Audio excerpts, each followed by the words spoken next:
যুক্তরাষ্ট্র সব প্রস্তুতি সেরে ফেলেছে। ইরানও মোটামুটি প্রস্তুত। যে কোনো সময় বড় কিছু ঘটতে পারে।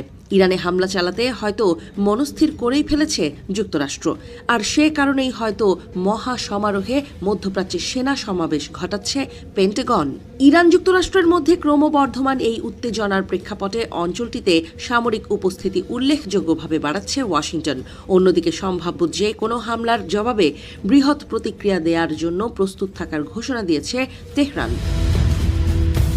ইরানের বিপ্লবী গার্ড কোরের মুখপাত্র মোহাম্মদ আলী নাইনি তর্ক করে বলেছেন, যুক্তরাষ্ট্রের কোনো বিমানবাহী রণতরী যদি ভুল করে ইরানের আঞ্চলিক জলসীমায় প্রবেশ করে তবে সেটিকে সরাসরি লক্ষ্যবস্তু করা হবে। তিনি বলেন, ইরান তার সার্বভৌমত্ব রক্ষায় কোনো ধরনের ছাড় দেবে না। তুরস্ক ভিত্তিক বার্তা সংস্থা আনাদোলু জানিয়েছে, যুক্তরাষ্ট্র যদি ইরানের বিরুদ্ধে সামরিক হামলা চালায় তাহলে তেহরান বড় ধরনের পাল্টা প্রতিক্রিয়া দেখাতে প্রস্তুত রয়েছে। এমনকি কৌশলগতভাবে অত্যন্ত গুরুত্বপূর্ণ হরমুজ প্রণালী দখলের পরিকল্পনাও রয়েছে ইরানের।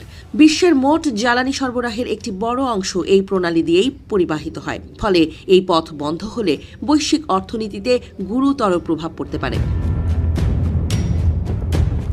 বিশ্লেষকদের মতে, যুক্তরাষ্ট্রের সম্ভাব্য লক্ষ্যবস্তুর মধ্যে রয়েছে ইরানের সামরিক স্থাপনায় আঘাত হানা অথবা দেশটির সর্বোচ্চ নেতা আয়াতুল্লাহ আলী খামেনির নেতৃত্বাধীন শাসন ব্যবস্থাকে দুর্বল করতে রাজনৈতিক নেতৃত্বকে লক্ষ্য করে হামলা চালানো।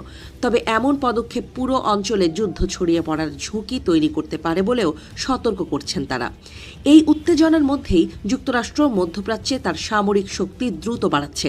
মার্কিন সংবাদ মাধ্যম নিউ ইয়র্ক টাইমস, রয়টার্স ও CNN এর প্রতিবেদনে বলা হয়েছে, USS আব্রাহাম লিঙ্কন বিমানবাহী রণতরী ও এর স্ট্রাইক গ্রুপ পশ্চিম ভারত মহাসাগরে যুক্তরাষ্ট্রের সেন্ট্রাল কমান্ডের আওতাধীন এলাকায় প্রবেশ করেছে।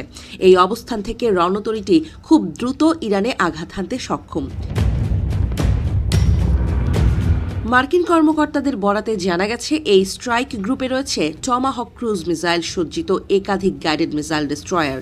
হোয়াইট হাউস নির্দেশ দিলে 1 বা 2 দিনের মধ্যেই অভিযান শুরু করা সম্ভব বলে জানিয়েছেন সামরিক কর্মকর্তারা। CNN এর 2টি সূত্র জানিয়েছে, নতুন এই অবস্থান থেকে ইরানকে লক্ষ্য করে যে কোনো অভিযানে আরও দ্রুত সহায়তা দিতে পারবে মার্কিন নৌবাহিনী।